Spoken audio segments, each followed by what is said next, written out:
Bapak Ibu Saudara, selamat berjumpa lagi dalam renungan kita kali ini. Kita akan masuk di dalam satu tema yang baru, masih tetap dalam rangka seri pertumbuhan. Kita akan membahas satu tema, yaitu perspektif. Melihat dengan cara Allah melihat. Sebelum kita memulai, kita akan melihat satu peristiwa dulu. Ada sebuah ilustrasi, ada seorang penulis terkenal duduk di ruang kerjanya. Dia mengambil pena dan kemudian menulis tentang apa yang dia alami 1 tahun yang kemarin. Dia menulis, tahun lalu saya harus terbaring di rumah sakit karena operasi batu empedu. Lama sekali terbaring dan begitu sakit. Di tahun yang sama, karena saya sudah berusia 60 tahun, saya harus keluar dari pekerjaan yang saya cintai, yang sudah saya tekuni selama 30 tahun. Tahun itu juga, ayah yang saya cintai meninggal dunia dan saya harus berpisah selamanya. Di tahun yang sama pula, anak saya mengalami kegagalan dalam ujian kedokteran karena ada kecelakaan yang hebat. Dan biaya yang dibutuhkan untuk memperbaiki mobil begitu mahal. Dia mengakhiri tulisannya dengan satu kalimat. Tahun itu adalah tahun yang penuh dengan kemalangan. Tahun yang sangat buruk. Sang istri masuk ke dalam kamar suaminya, menemukan tulisan itu. Dia tersenyum dan kemudian keluar kamar sebentar selama 15 menit dan kemudian menulis sesuatu juga di atas kertas dan membawanya kembali masuk dalam kamar. Apa yang ditulis oleh sang istri? Tahun lalu akhirnya saya bisa mengeluarkan batu empedu yang sangat menyakitkan itu, yang sudah menggerogoti kesehatan saya selama bertahun-tahun. Tahun lalu saya bersyukur bisa pensiun dengan kondisi yang sehat, dan sekarang saya bisa menulis sesuatu yang saya inginkan dengan lebih fokus lagi, dengan lebih damai lagi. Tahun yang sama juga, ayah saya meninggal dalam usia tahun 95 tahun dengan kondisi yang tidak kritis, dengan penuh kedamaian dan sukacita. Di masa yang sama juga, Tuhan melindungi anak saya dari kecelakaan yang begitu hebat. Dia bisa selamat dengan tidak luka-luka sedikit pun. Di akhir tulisan, sang istri menulis, tahun itu adalah tahun yang penuh dengan keajaiban, tahun yang penuh dengan sukacita, dan kami bisa melaluinya dengan luar biasa.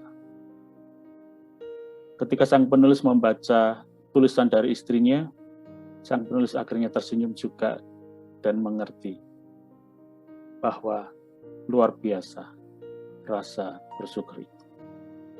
Dari cerita ini kita bisa melihat satu hal, yaitu tentang cara pandang yang berbeda untuk hal yang sama. Dan itulah yang akan kita pelajari saat ini. Kita akan baca di dalam Amsal 21 ayat 2. Setiap jalan orang adalah lurus menurut pandangannya sendiri, tetapi Tuhanlah yang menguji hati. Seringkali ketika kita melihat sesuatu, kita punya cara pandang masing-masing. Kita menganggap apa yang kita pikirkan, apa yang kita rasakan, dan apa respon kita yang keluar, itu adalah benar menurut pemikiran kita. Tapi satu hal yang akan kita lihat, bahwa Tuhan menguji semuanya itu. Dan Tuhan akan merespon sesuai dengan apa yang kita pikirkan. Dari cerita yang sebelumnya, apa yang kita lihat dari perbedaan respon antara suami dan istri ketika melihat hal yang sama? Ada dua hal.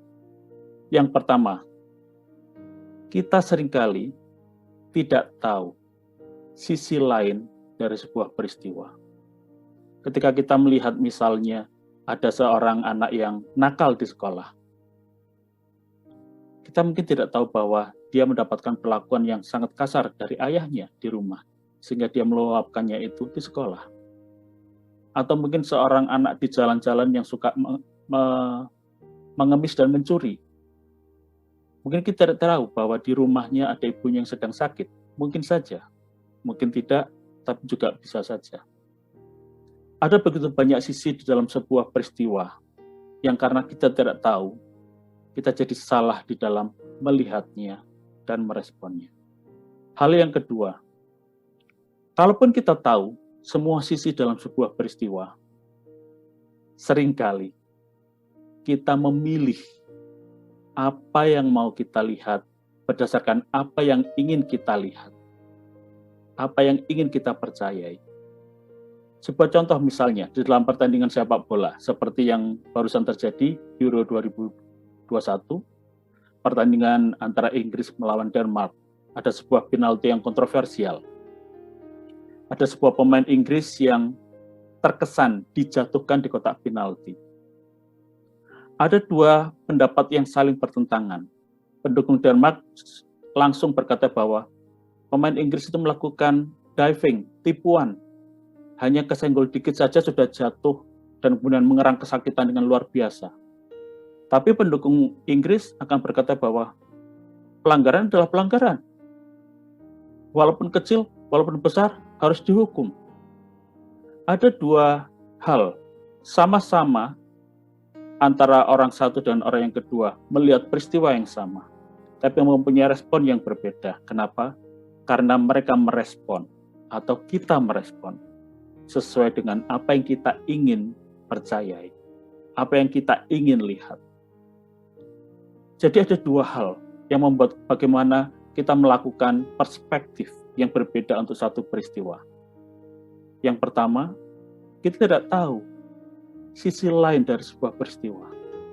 Tapi yang kedua, kalaupun kita tahu, seringkali kita memilih respon itu berdasarkan apa yang kita ingin percayai, apa yang kita ingin lihat. Mengapa itu semua terjadi? Itulah yang disebut perspektif. Bagaimana bisa perspektif berbeda? Karena kita melihat dengan cara yang berbeda, dengan alat yang berbeda. Apa alat yang membuat kita bisa melihat dengan cara yang berbeda itu? Itu adalah nilai-nilai yang kita pegang. Sedikitnya ada 3 hal nilai yang kita pegang. Yang pertama adalah nilai agama. Satu agama mengajarkan hal yang mungkin berbeda dengan agama yang lain. Misalnya saja, rekan-rekan Muslim tidak akan pernah mau memakan babi. Bagi agama yang lain, mungkin tidak ada masalah. Rekan-rekan dari Hindu sangat mengagungkan akan sapi, sehingga tidak akan pernah mau memakan sapi. Tapi, sapi mungkin menjadi makanan utama bagi orang-orang yang lain. Ada nilai-nilai agama yang dipegang. Dan itu yang menyetir kita untuk melihat sesuatu. Nilai yang kedua, kebudayaan. Contoh yang paling gampang adalah misalnya penggunaan tangan. Di budaya timur, terutama di Indonesia atau budaya Jawa, anak-anak dididik untuk gunakan tangan kanan. Karena kalau menggunakan tangan kiri, itu sama saja dengan tidak sopan. Makan harus pakai tangan kanan, berjabat tangan menggunakan tangan kanan, memberikan sesuatu juga menggunakan tangan kanan. Tapi kita lihat bahwa di dunia barat, tangan kiri dan tangan kanan sama saja. Kita mau memberikan uang kembalian ketika kita belanja pakai tangan kanan, tangan kiri, tidak ada masalah. Perbedaan nilai-nilai budaya itu juga seringkali membuat kita merespon suatu peristiwa dengan cara yang berbeda. Yang ketiga, nilai-nilai keluarga. Kalau sebuah keluarga memandang teguh tentang materi, mengagungkan hal-hal yang bersifat finansial, maka sang anak akan dididik untuk dia akan mengagungkan materi juga ketika dia besar. Ada begitu banyak nilai-nilai yang selama ini sudah ada di balik belakang kepala kita, yang menyetir arah pikiran kita, sehingga ketika kita melihat, maka kita akan melihat dengan satu cara pandang tertentu, dan itu membuat kita jadi merespon dengan cara yang berbeda. Itu adalah hal yang paling utama, kenapa kita melihat dengan perspektif yang berbeda. Tapi apakah itu betul? Kita akan lihat. 2 Raja-Raja pasal 6 ayat 8-18. Ini adalah sebuah cerita yang panjang, tapi kita akan fokus ke 2 Raja-Raja 6 ayat yang ke-17.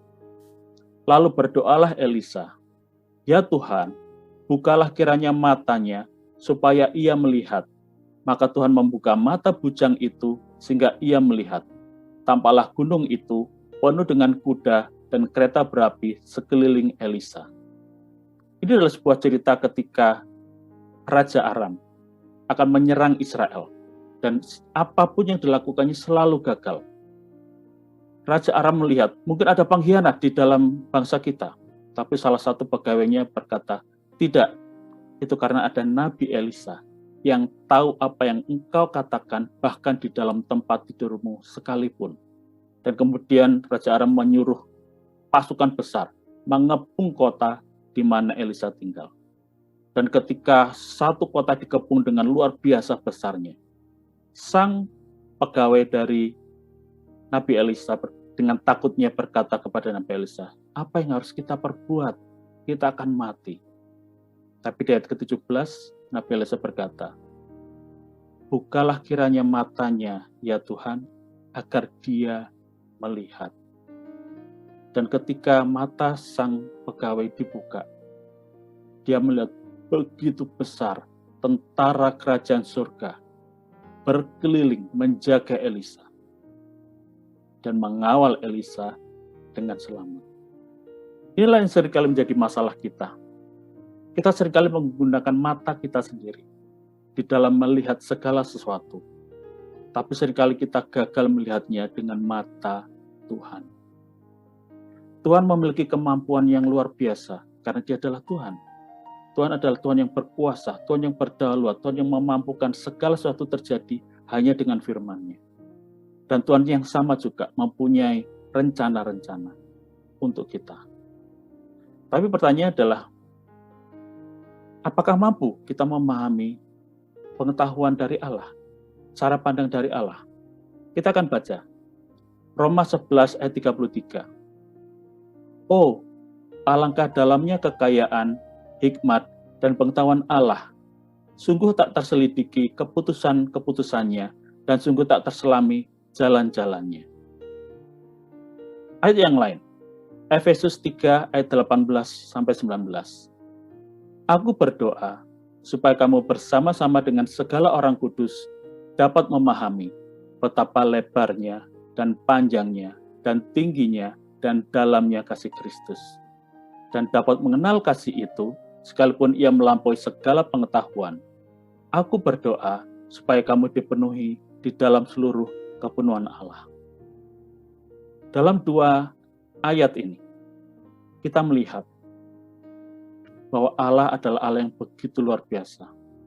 Kebijaksanaannya, hikmatnya, pengetahuannya, melampaui segala akal manusia. Ya, kita memang mungkin akan susah memahami pemikiran Allah yang begitu agung, karena memang manusia terbatas. Tapi justru karena itu, kita yakin bahwa kalau kita bisa memandang segala sesuatu dari mata Allah, maka kita akan mendapatkan kebijaksanaan dalam merespon segala sesuatu, dalam menerjemahkan segala sesuatu, mentafsirkan peristiwa yang terjadi, dan mengambil respon yang tepat. Satu-satunya cara adalah kita melihat dari mata Allah. Pertanyaannya adalah, bagaimana? Kita baca di Mazmur 103 ayat 7. Ia telah memperkenalkan jalan-jalannya kepada Musa, perbuatan-perbuatannya kepada orang Israel. Ayat yang menarik. Ia memperkenalkan jalan-jalannya kepada Musa dan perbuatan-perbuatannya kepada orang Israel. Ada perbedaan yang sangat mendasar di sini. Untuk orang Israel, Allah menunjukkan perbuatannya. Ini yang saya lakukan, ini, dan ini. Tetapi kepada Musa, Allah menunjukkan bukan sekedar tindakan yang Allah lakukan, tapi juga jalan-jalannya. Allah menjelaskan jalan-jalan yang harus ditempuh. Ini adalah perbedaan antara tahu dan perspektif. Tahu artinya kita melihat apa yang terjadi di depan mata kita. Kita tahu itu terjadi. Tapi perspektif, memahami kenapa itu terjadi. Kembali ke ayat yang tadi. Allah adalah Allah yang luar biasa, pengetahuan dan hikmatnya melampaui segala akal manusia. Betul, mungkin kita tidak tahu apa yang sebetulnya terjadi. jalan-jalan yang harus kita lalui. Karena itu mungkin terlalu besar dari apa yang kita pikirkan. Tapi justru karena itu, kita mau belajar untuk mengerti apa yang Allah kehendaki. Kita belajar mengerti apa yang Allah mau. Pertanyaan yang kedua adalah, kenapa kepada bangsa Israel Allah menunjukkan tindakannya, tetapi kepada Musa Allah menjelaskan jalan-jalannya? Apa perbedaan antara bangsa Israel dengan Musa? Sangat jelas terlihat. Musa adalah pemimpin. Musa adalah orang yang sudah punya kedewasaan. Orang yang punya kemampuan untuk makan makanan yang keras. Kita harus tahu bahwa kalau kita mengerti jalan-jalannya Tuhan, seringkali kita akan melihat, oh, ini adalah makanan yang keras yang harus saya makan. Hanya orang yang sudah dewasa saja yang bisa makan makanan keras. Sementara bayi mungkin hanya bisa minum susu saja. Kita ingin bisa memahami apa yang terjadi. Perspektif yang tepat dari sudut mata Allah sendiri. Tapi itu berarti kita juga harus belajar untuk dewasa di dalam iman. Punya kedewasaan rohani. Sehingga kita bisa mencerna apa yang Allah jelaskan di dalam jalan-jalan yang Tuhan tunjukkan kepada kita. Kita mampu mengerti apa yang Tuhan tunjukkan dan kita bisa menangkapnya dengan jelas. Belajarlah Bapak, Ibu, Saudara, dan saya juga untuk kita bisa menjadi lebih dewasa di dalam iman. Kalau kita tidak mau bagaimana? Bagaimana kalau kita, semua mau saja. Kalau mata saya ingin melihat seperti itu, ya terserah saya juga dong. Kita akan lihat satu ayat yang luar biasa. Matius 6, ayat 22-23. Mata adalah pelita tubuh. Jika matamu baik, teranglah seluruh tubuhmu. Jika matamu jahat, gelaplah seluruh tubuhmu. Jadi jika terang yang ada padamu gelap, betapa gelapnya kegelapan itu. Mata kita adalah pelita tubuh. Jika mata kita baik, teranglah seluruh tubuh itu. Tapi kalau mata kita gelap, betapa gelapnya kegelapan itu. Cara kita melihat sesuatu akan mempengaruhi bagaimana kita hidup. Kita ingin hidup bahagia, kita ingin hidup tanpa rasa khawatir, gelisah, dan takut. Ubahlah cara kita memandang. Karena seringkali apa, Bapak, Ibu, Saudara? Yang membuat derita itu tidak tertahankan, seringkali bukan rasa perih itu. Seringkali bukan rasa sakit itu. Tapi ketakutan yang terlalu berlebihan terhadap rasa sakit itu. Membuat rasa sakit itu menjadi tidak tertahankan. Betul, rasa sakit itu ada. Tapi kekhawatiran dan kegelisahan itu membuat rasa sakit itu menjadi lebih besar lagi. Menjadi lebih tidak bisa tertanggungkan lagi. Kalau mata kita sangat gelap, ketika kita melihat masa susah, kita melalui masa-masa derita kita melalui masa-masa yang begitu menyeramkan di depan kita, atau mungkin sedang kita jalani, dan mata kita terlalu gelap, maka kita akan tidak bisa melihat cahaya yang Tuhan tawarkan di tengah-tengah perjalanan. Kita tidak akan bisa melihat pertolongan Tuhan yang Tuhan berikan di tengah-tengah perjalanan, karena kita selalu melihat gelap, gelap, dan gelap. Cahaya yang Tuhan tawarkan tidak akan pernah kita lihat, karena kita tidak mau melihatnya. Kalau mata kita adalah mata yang selalu menggerutu, betapa susahnya hidup kita.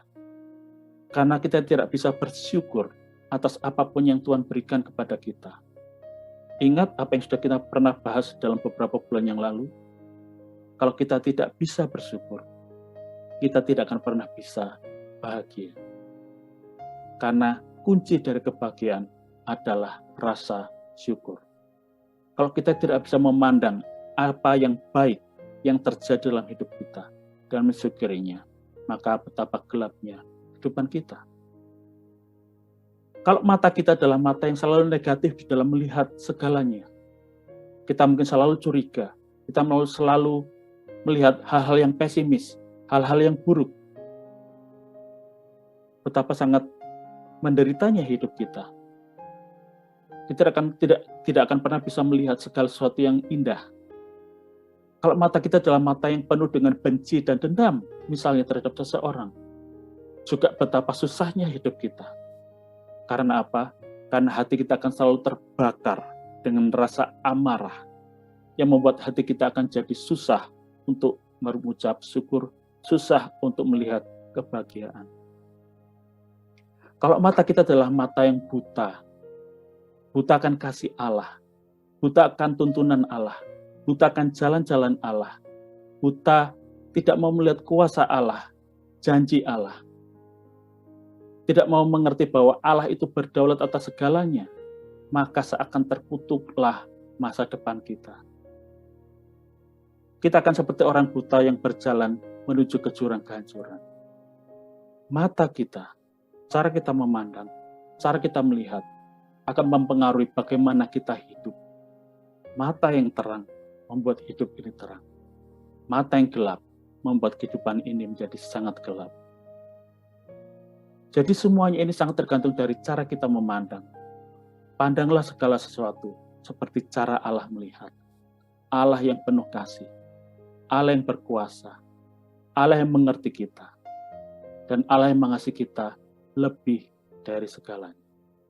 Kalau kita bisa melihat segala sesuatu dari cara Allah melihat, maka hidup kita adalah hidup yang diberkati, hidup yang di dalam terang, hidup yang penuh dengan sukacita, dan hidup yang akan mampu berjalan melalui segala masa sukar apapun. Sampai kepada ujungnya, Allah akan memberikan segalanya dalam keindahan.